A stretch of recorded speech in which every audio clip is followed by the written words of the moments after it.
This is episode 3, part 2 of my videos.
What are you doing?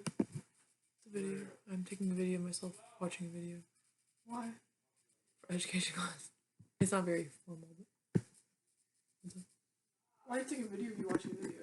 because I pause the video that I'm watching throughout and answer the questions like side by side, and then like speak them out loud to take the place of my field hours because we couldn't finish them because Oh, quarantine. interesting. What are you doing? Nothing. Okay, well, I'm gonna just get back to it.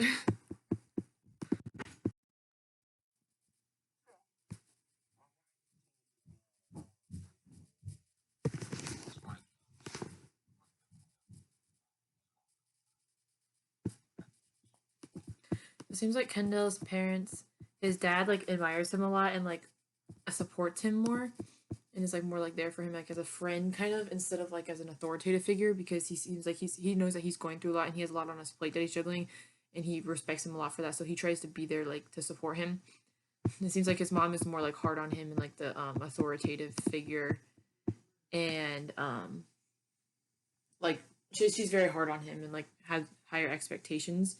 Um, yeah, and to each of his parents, I would say to his dad that he is working hard. All the things that he sees in him, like I also see in him. Like he is very hardworking. He is juggles a lot. He's organized and everything. But then I would also say that he could work a little harder in wrestling. Like I would say, I would acknowledge all the things that he was doing right, and then be like and spend more time focusing on that, and then a little less time focusing on the negatives, like the things that he could work on, like his grades if he needed it, or like if you want if like talk about wrestling if you want. I don't know if this wouldn't really be my place as a teacher, but like talking about how for wrestling he needs to be more disciplined, if he really wants to get that position on the team. To his mom, I would talk more. I would more address like the I would like to her. I would just a lot more. I would say more of the things that he could be doing better. I would talk to her about those, but then I would also make sure I would end with the good too. Like so, I would acknowledge what they were each saying, which is completely different. And but then I would like talk to them about what they're not seeing in him, like that he is doing or that he isn't doing, that they think he is or isn't. Um, but I would also just like make sure to really like um to like his mom, I would say specifically to like maybe not have such high expectations of him because he is doing fairly well, and to just be realistic with him and patient with him. And to his dad to say like to keep pushing him harder because like he shouldn't want him to settle. um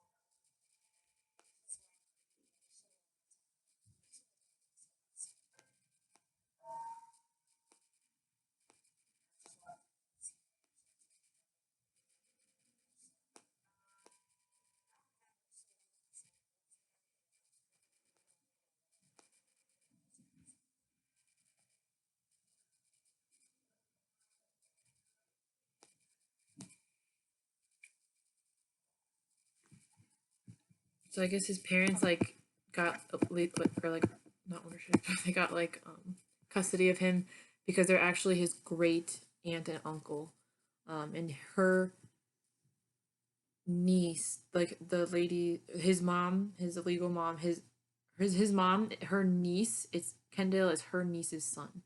And I guess that, like as a baby, she would go over to her mom's house every single day, and like feed the baby, bathe the baby, put clothes on the baby, like do all these things that that Kendall's biological mom wasn't doing, because she was like her life seemed to be like not together and she wasn't responsible with him, and so they like took him under their wing and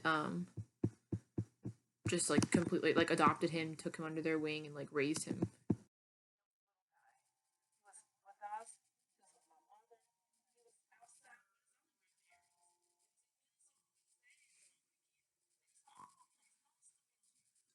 They provide him like a stable atmosphere too that he didn't have before.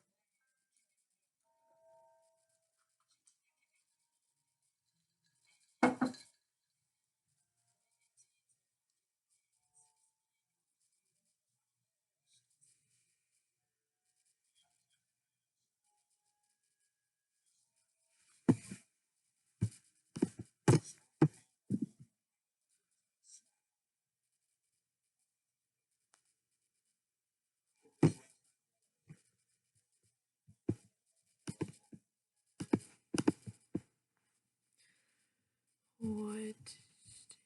I like the way Mr. Noble addressed the poem immediately after Kendall read it. How did he address it? How did he use the student-centered approach to instruction? That point is the progressive romantic and back of what he was saying. Suicidal, but God help us.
So Mr. Noble, um,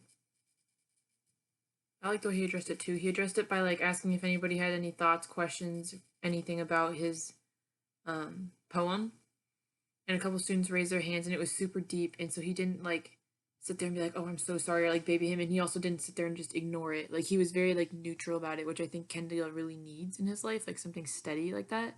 That's not just like taking it too easy on him or being too hard on him. He was just had like a very neutral stance, kind of, um, but still showed him that he respected and everything by having the students like give their input.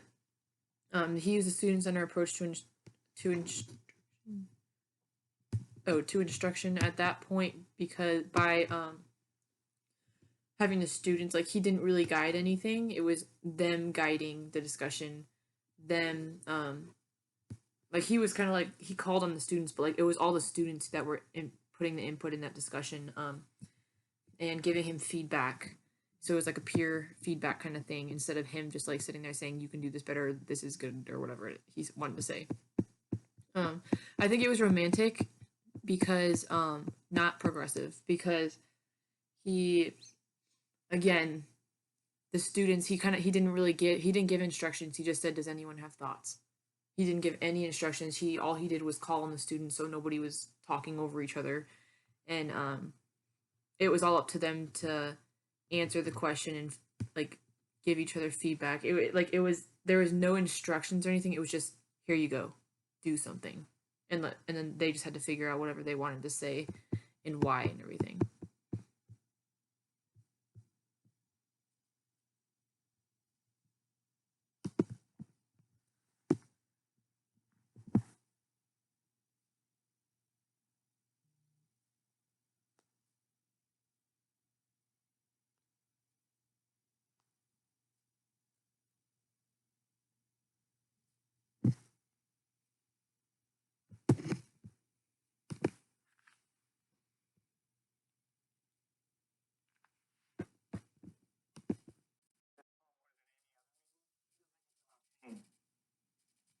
When I made references to wrestling, like when I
said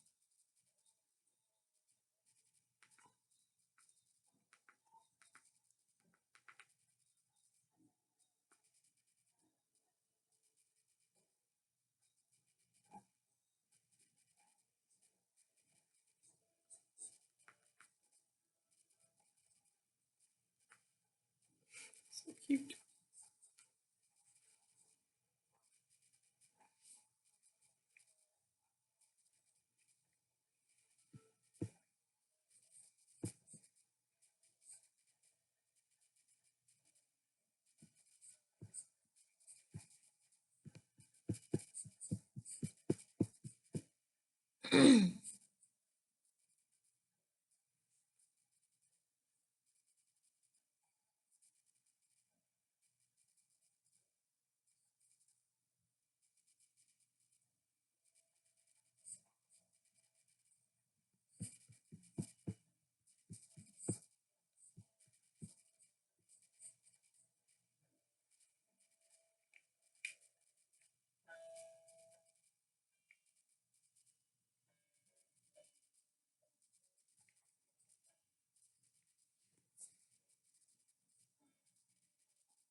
To him, okay, to Grant, I would tell him about what he talks about.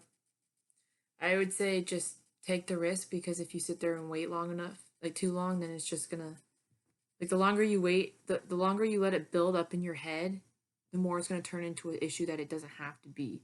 And get to know her, and if she doesn't, I feel like I'm giving a relationship advice. Like, get to know her, and if it doesn't work out, then it doesn't work out. And there's plenty of people out there, and I know that sounds cliche, but at least you know. You know, like take the risk, and at least you know. But don't take it too soon because you don't want to like blow your shot. Like put in the work to set it up, so like set yourself up for success, and then execute that to hopefully be successful. And if not, then try again.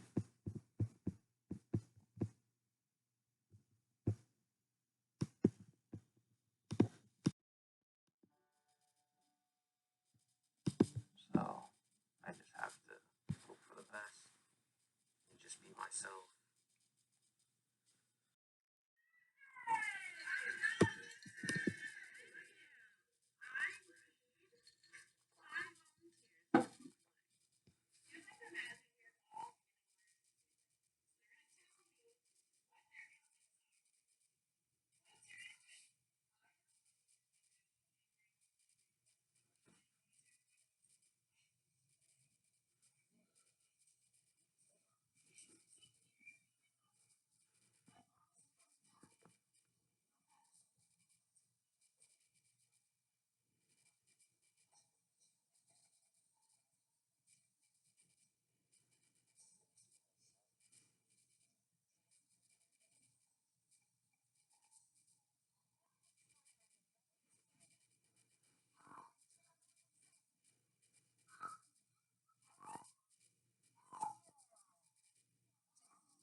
So Miss Stovall talks about how people have different problems and people and like you could give everybody what they need. Okay, so she talks about equality versus equity. Equality she describes as treating everyone the same. Equity she describes as giving everyone what he or she needs. And she talks about the difference between them and how they're both important, but that equity, like you could be being equal to everyone, but somebody still isn't being treated how they need to be treated because they need more or they need less because of their own situation because everybody's different and every situation is different. I think she did that because it shows that like you can sit there and talk like it's a good thought to treat everybody the same, but sometimes it actually doesn't. Like no matter if you have good intentions or not, sometimes it's not like successful in making people feel accepted and everything. Because sometimes people need a little bit more, and sometimes people need a little bit less.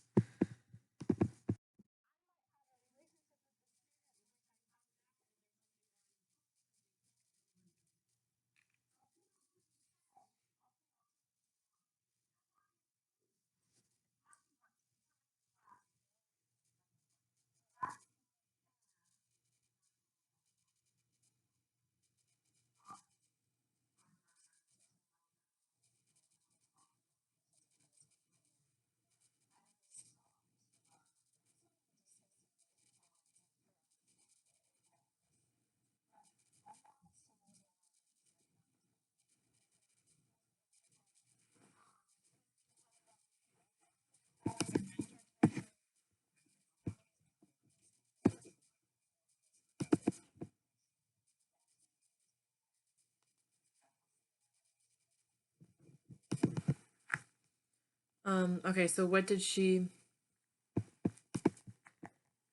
ask the students? She said she told that gave them an example of um there's a student who's like going through some stuff at home and she tells them that they can do the homework or like do it the next day, like do the assignment the next day.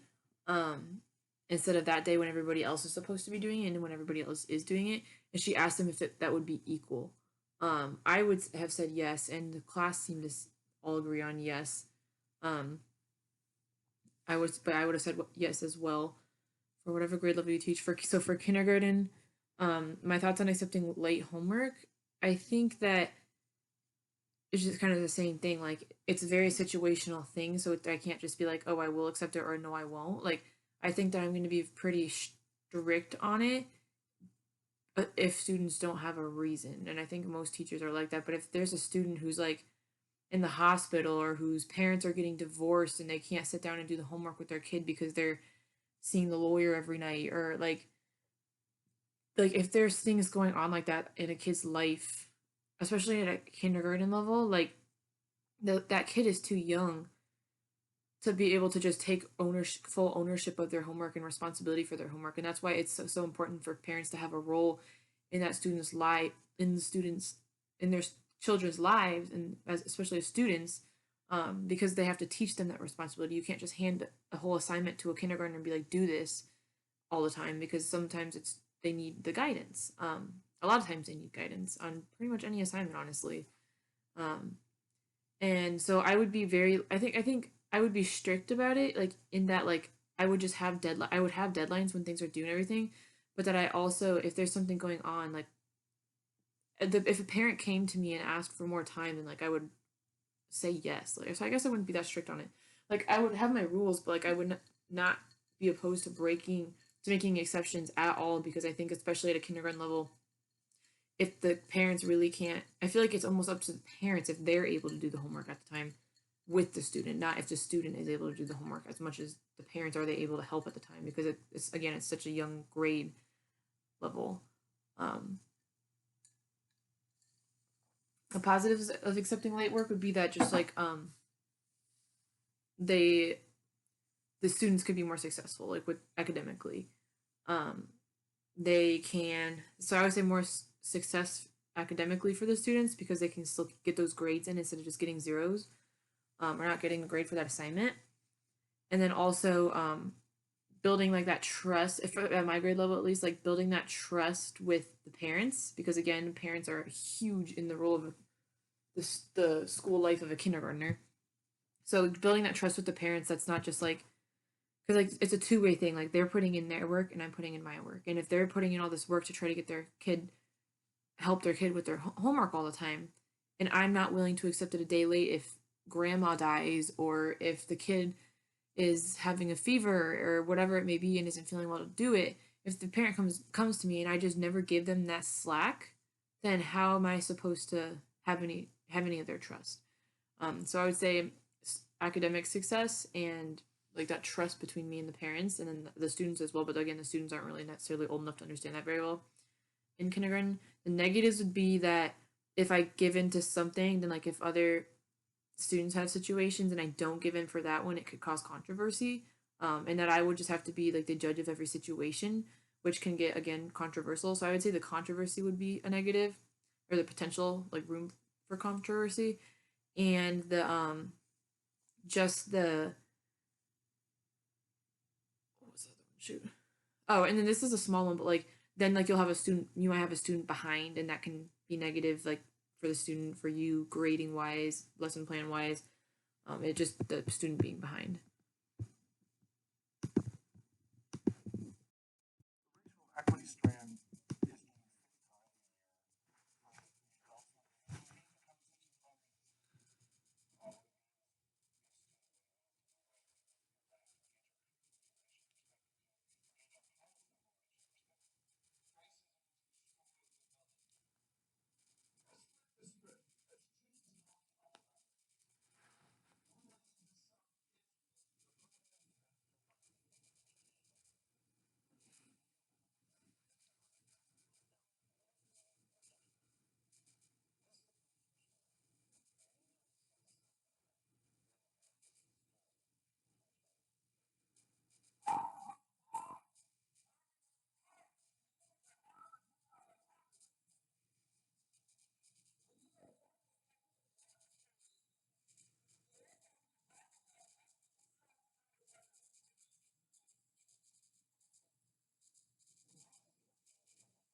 Okay, so Mr. Cohen's group, to educate the school teachers, other teachers and faculty about race and talk about race.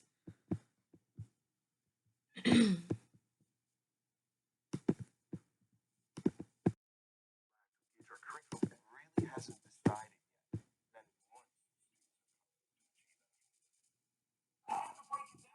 So he says that um, that schools haven't decided. We live in a country where schools haven't decided yet if they want success for students of color and if they want students of color.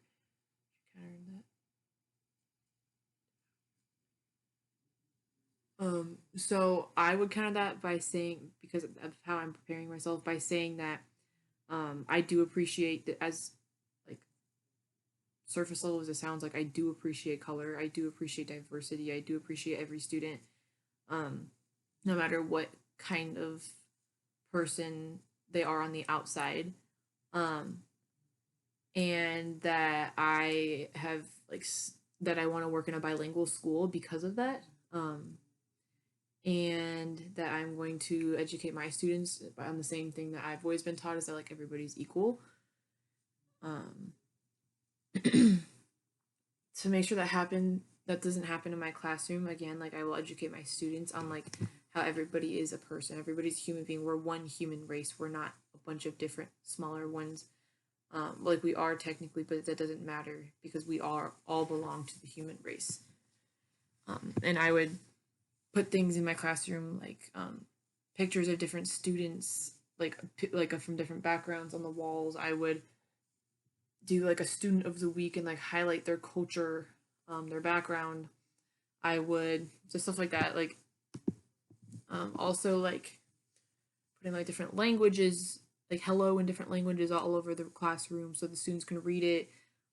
Do lessons like in social studies class, for example, when we're talking about different countries, like talk about the people there, like make sure I take like a day out of every couple weeks and just like talk about like I would just like I guess I would just teach from a multiculturalism perspective and just incorporate different cultures and races and their values and what they how they are, the kind of people they are, the kind of things they like and enjoy, like just educate my students about races and cultures and what they are and what they mean to the world and to people. Um,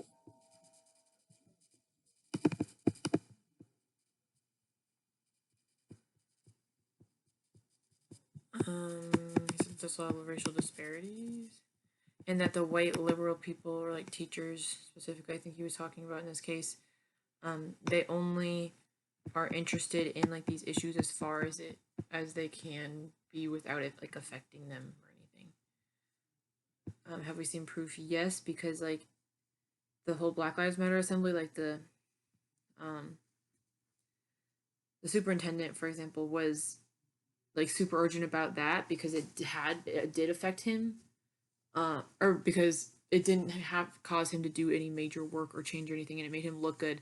But then when it came to like um Miss Stovall's like philosophies and stuff that she in like the book she had and this things she wanted to implement into the school, it didn't really it took a lot more work and energy. So when he had to like change anything and like do anything significant, and like he didn't really care anymore.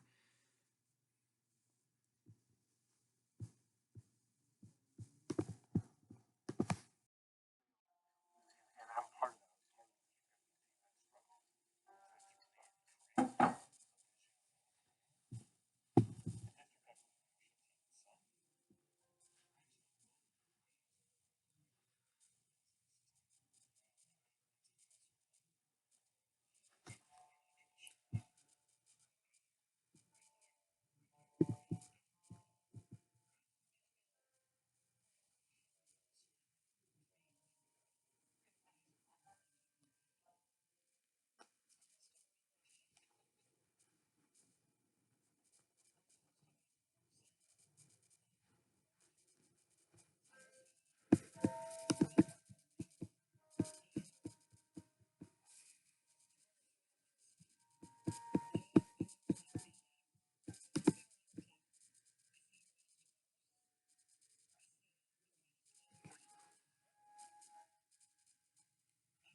that. The advisory group's purpose is to talk about issues in the school, like what they aren't doing well enough, what they could be doing better, to talk about like problems, solutions, stuff like that. some of the members mentioned that like there's like racial disparities and stuff, but then like other ones just like stay quiet, like the white men just like stay quiet and don't really move the conversation along. But then people like Jackie, what's her name, Jackie something, the black member on the in the group, the black woman, she was saying how like she like would want to like speak up and like sometimes she will and sometimes she won't and everything, but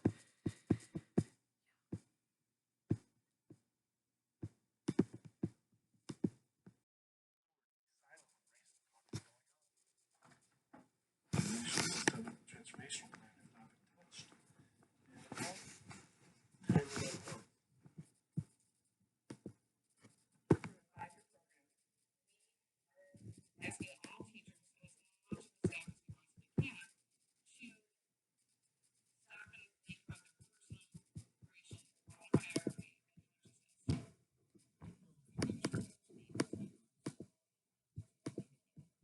I'm just kidding.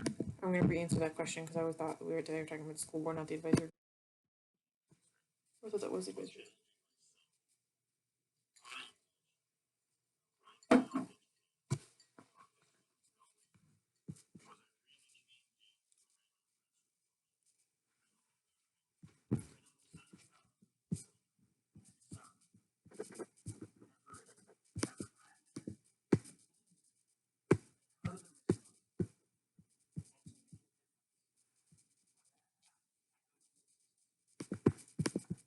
Okay, so sorry, answering number 16 again. Was the advisory group's purpose? It is to bring up issues and talk about them. I don't know if they always talk about race or if that's just the theme of this meeting.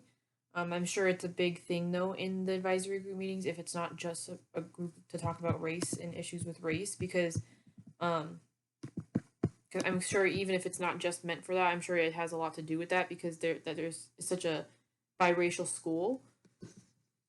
Some of the members mentioned that they don't feel successful with treating the rate like fixing the racism in their classrooms, and that it does hurt them, and that they do want to fix it. And they acknowledge the parents' like concerns and everything. They talk about how they. Hold on, let me watch this a little more. They talk about how they feel like they have to be courageous, and they're also scared. They don't want to offend anybody, but they don't want to not stand up for people either. So they have to be courageous. They have to fix the problem, not just sit there and acknowledge that there is one. What is the difference between the parents' mindset versus mindset of the school members? The school members probably they seem like they care, but they're not like as emotionally invested because the parents, it's like that's their baby, that's their kid that's being mistreated, um, or not like held to high standards like they want them to be, and um, so like they're way more emotionally invested. It seems like most of them, than the school members, and the school members like yeah, like they seem like they care. Well, some of them, like the ones that are the good ones, seem like they do care, but they don't really know how it necessarily feels to be in the shoes of the parents, and because of that there's only so much that they can say and do kind of thing. um and that's exactly what I would say to the student. Wait, to what are their ideas? To make sure that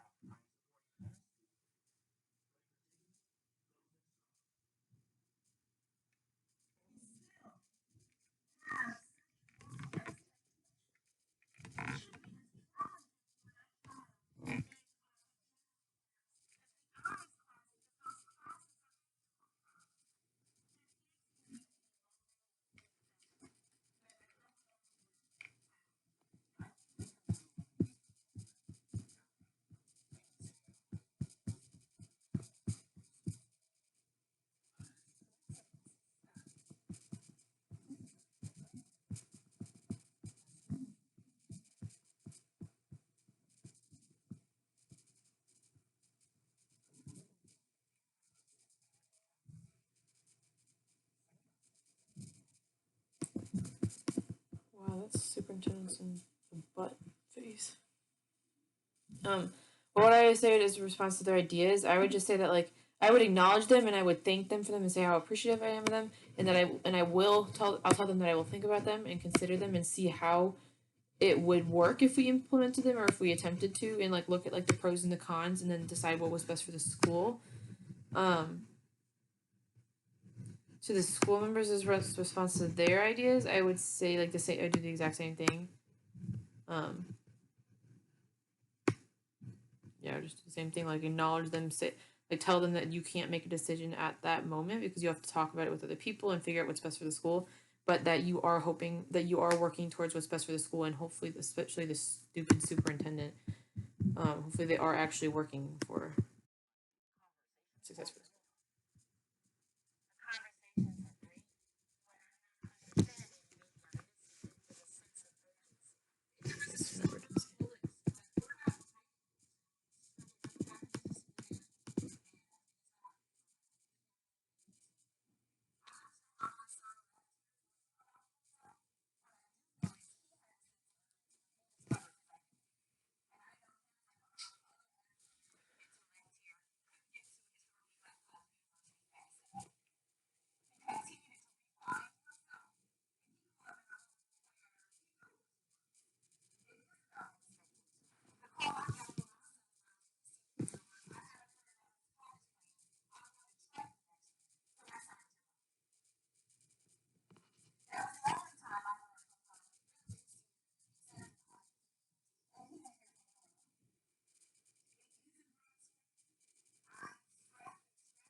On visit day or visiting day, he's really good at painting.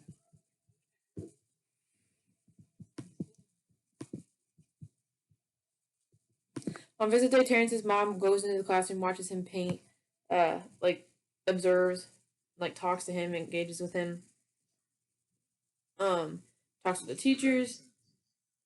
Whereas there's no other, I don't see any other parents in the room. Maybe there were that I couldn't see, but I didn't. There's no other parents in the room that I can see, which means that there's definitely not very many in general, if there even are. It shows that she's a very dedicated mom. She really does care. She's very proactive. She's very involved.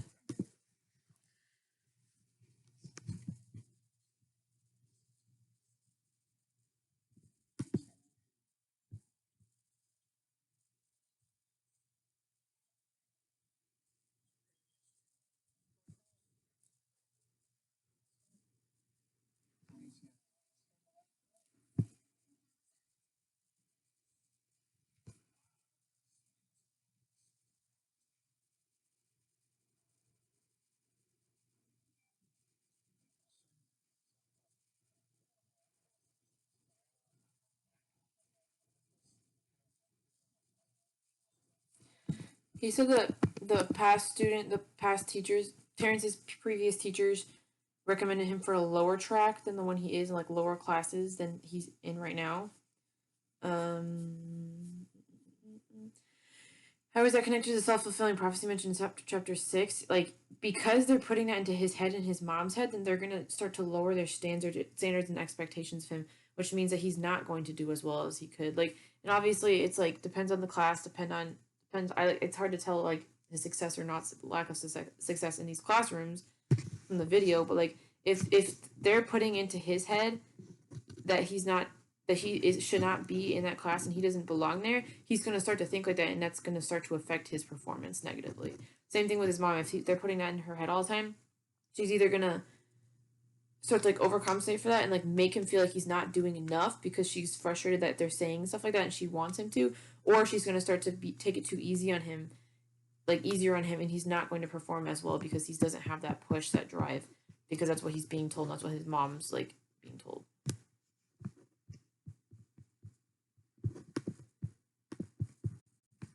lack of a better term, I would say.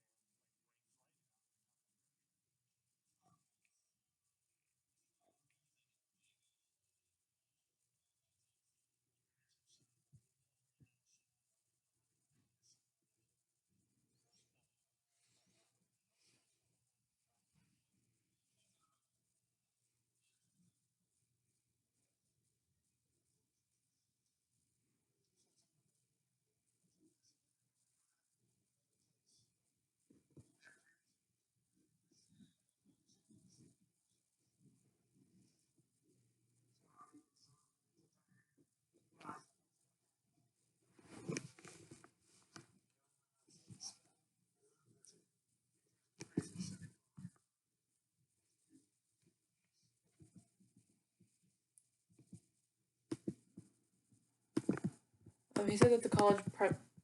Wait. Some of the students in his honors classes, they're not all white, and they're not all troublemakers. Some are like there's a lot of diversity and variety in them, and they're not all like the bad kids or all the good kids.